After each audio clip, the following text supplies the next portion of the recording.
Hello, my name is Michael Dwan Herrick. I'm a psychotherapist and a life coach with over 40 years of experience. I'm currently in private practice in London. This is the 13th video in my series under the title Questioning Woke Psychotherapy. In this video, I'll question critical social justice's attribution of all disparate outcomes for different groups to discrimination and oppression.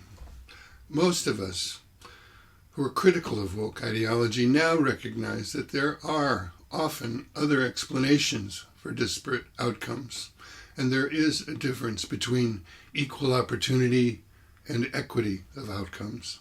In this video, I will talk about personal choice and responsibility being part of the explanation.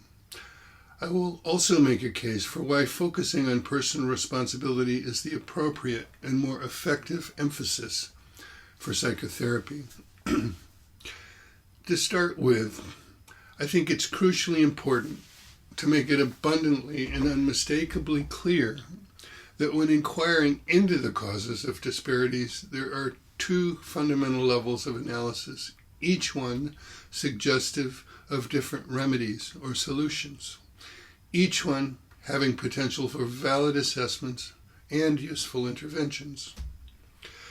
The first level of analysis I call the collective. Critical social justice specializes in an analysis of the collective, of systems and institutions. It looks for and diagnoses systemic discrimination as a root cause of disparities and insists that only a change or even a dismantling of assumed systems of oppression can address disparities. It seeks to enforce equity of outcome. For instance, in education, employment, economic status, the justice system, and health care access and health care outcomes, I would contend that forced equity of outcomes is a misguided and impossible solution, but that is a topic for another video. The other level of analysis I call the individual. At this level, we could ask, what choices do individuals make that contribute to the quality of their lives? This level recognizes that individuals can be influenced in their choices by the groups that they belong to. For instance, generally, men are more interested in things and women are more interested in people, which can influence their educational and career choices. At the level of the individual, we can examine how personal choices affect outcomes in life. What responsibility, or we might say power, do people have to affect change for themselves? Let me be absolutely clear. Both levels of analysis with their respective recommendations can be valid. Unfortunately, too often, what we see is a clash between these two views.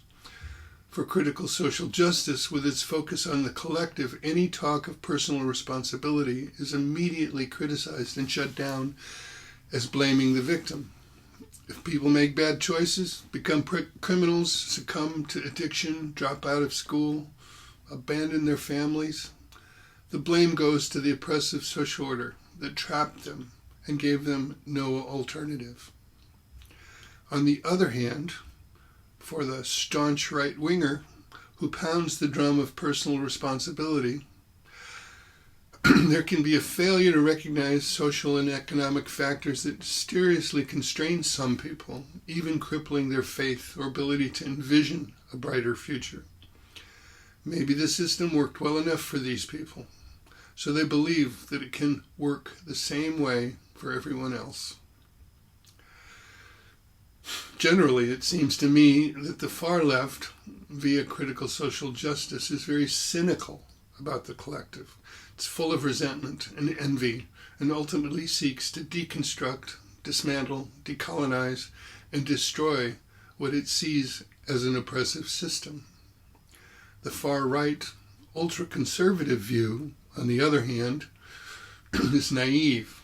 It wants to preserve things as they are and have been.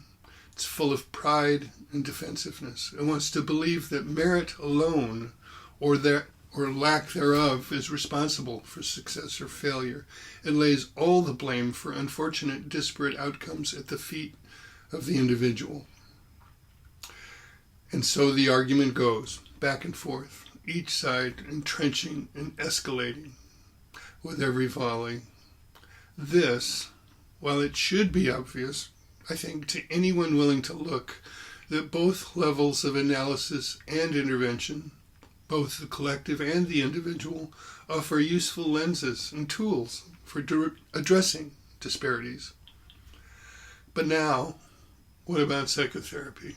I want to be equally clear that while both levels of analysis and intervention are generally valid, the appropriate level of analysis and intervention for psychotherapy is the individual, not the collective. Psychotherapy is a means for individual change, not collective change, except possibly indirectly. Clients come with their own personal pain and suffering.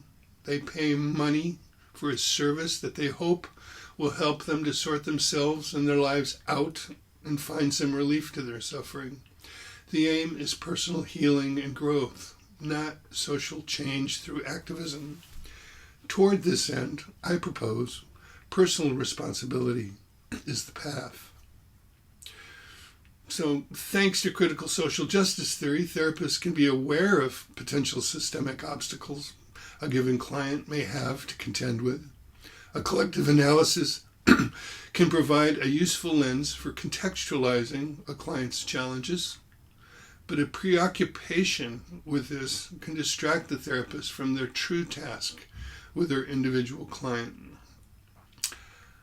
Shortly, I'll say more about what I mean by personal responsibility, but first, I want to recognize that individuals are not only impacted by a dominant culture that may discriminate against them, they are also impacted by their own culture.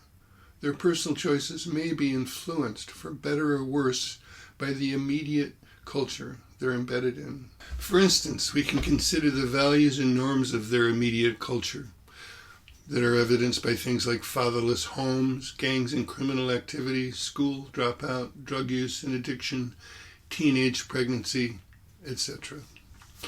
Critical social justice prefers to blame an oppressive dominant culture for all of these kinds of things. While there is some truth in this, as a sole explanation exempts people from responsibility for their own choices and robs them of their agency to author their own lives and possibly even contributing constructively to their own immediate culture. There's more to say about this, but it's not my main interest in this video. One more thing before delving into personal responsibility. I believe that therapists need to establish a strong foundation of trust with their clients, a good therapeutic alliance. This means creating a space where the client can share their pain, their suffering, their confusion, anger, grief, and so on, without feeling judged for it. A basic sense of warmth and empathy is a prerequisite before launching into themes of personal responsibility. But once established, what would that look like? I propose the following 12 aspects of personal responsibility.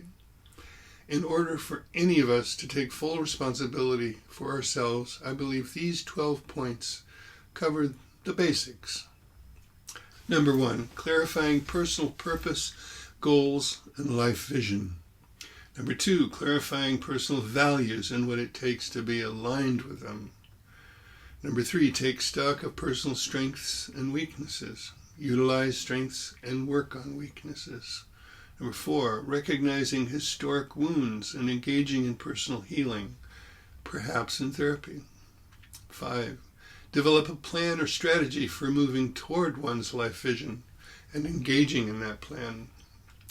Number 6, self-care. This includes physical, psychological, and social health. Number 7, the courage to take wise risks and pursue opportunities in service of personal goals. This is often not mentioned when talking about equal opportunities, the importance of actually taking them. 8, delaying gratification, also in service of goals. 9, cultivate habits that facilitate our goals.